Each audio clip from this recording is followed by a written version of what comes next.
Ça s'est passé en plein cœur de la République démocratique du Congo, dans le Kasaï, épicentre d'une insurrection populaire sans précédent contre les autorités. Le 12 mars 2017, 2 experts des Nations Unies sont tués, l'Américain Michael Sharp et la Suédoise Zaida Catalan.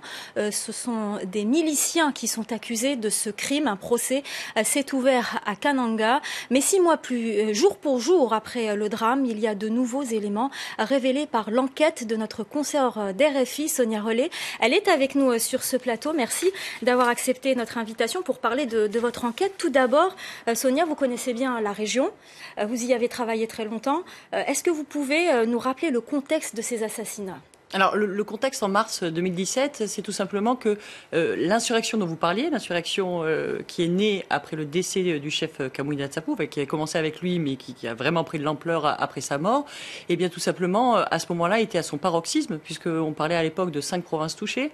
On expliquait également que c'était un territoire qui était de la taille de la Norvège et que il y avait les premières révélations en fait sur l'existence de fausses communes. Nous-mêmes, avec Aaron Ross, avec lequel je signe cette enquête, nous étions au Kasaï à cette période-là pour documenter les fausses communes non loin de l'endroit où les 2 experts ont été tués. Et donc, à ce moment-là, il y avait des demandes notamment très fortes pour obtenir des enquêtes indépendantes sur le Kasaï, justement liées à la découverte de ces fausses communes. Alors, quels sont ces nouveaux éléments dont vous disposez aujourd'hui ? Alors, ce sont à la fois des nouveaux éléments et pas vraiment, puisqu'il s'agit en fait de pièces du dossier d'instruction de la justice militaire congolaise qui ont été amassées entre mars, donc au moment de l'assassinat, et mai, juste avant l'ouverture du procès dont vous parliez, le procès de Kananga. Et ces éléments, il y a évidemment des relevés téléphoniques, il y a des PV d'audition, il y a des documents aussi qui sont des documents personnels, soit des victimes, soit des accusés. Donc, vraiment des centaines de pages. Et dans ces centaines de pages, on a réalisé qu'il y avait une sorte de réseau, on pourrait appeler ça comme ça, d'agents de l'État, à la fois des militaires, d'autres qui sont plutôt proches des services de renseignement, et que ce sont ces agents qui ont en fait organisé la mission des experts au Kasaï, cette mission donc qui leur a coûté la vie, et que c'était assez étonnant de découvrir ça dans le dossier d'instruction de la justice militaire congolaise, puisque le gouvernement continue de dire qu'ils n'étaient pas informés que ces experts étaient au Kasaï, et que même le rapport d'un comité d'enquête de l'ONU qui a été publié après donc la découverte de toutes ces preuves, disait que c'était les Kamwina Nsapu et n'évoquait pas tous ces éléments-là, à savoir qu'il y avait quand même des agents de l'État qui avaient organisé cette mission.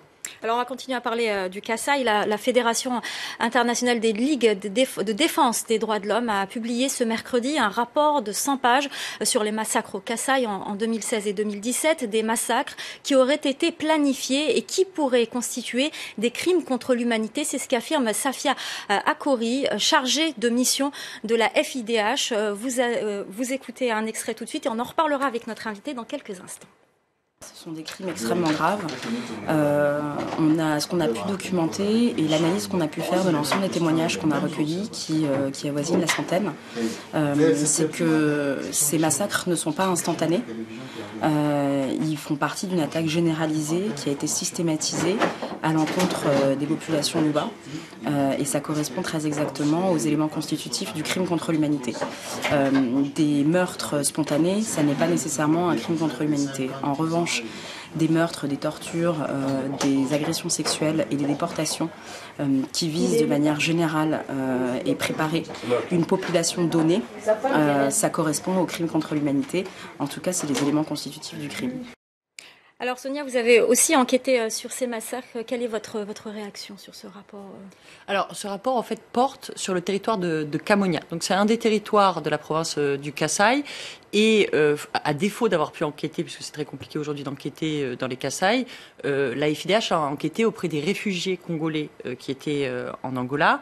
Et effectivement, on avait un peu les mêmes éléments, c'est-à-dire qu'il y avait eu plusieurs attaques sur plusieurs villages, et des attaques qui n'étaient pas seulement dues au Kamwina Nsapu, évidemment, mais pas seulement aux forces de sécurité, mais aussi à une milice qui s'appelait Banamura, qui semblait soutenue par les autorités. Et là, ce rapport est assez clair pour dire que c'est soutenu par les autorités et que ces attaques étaient dans ce territoire-là préméditées et planifiées. Merci beaucoup Sonia Rollet d'être venue sur notre plateau et je rappelle à nos téléspectateurs qu'ils peuvent retrouver cette enquête que vous avez co-signée donc sur le site internet d'RFI avec d'autres dossiers très intéressants sur le Kasaï. Merci beaucoup Sonia.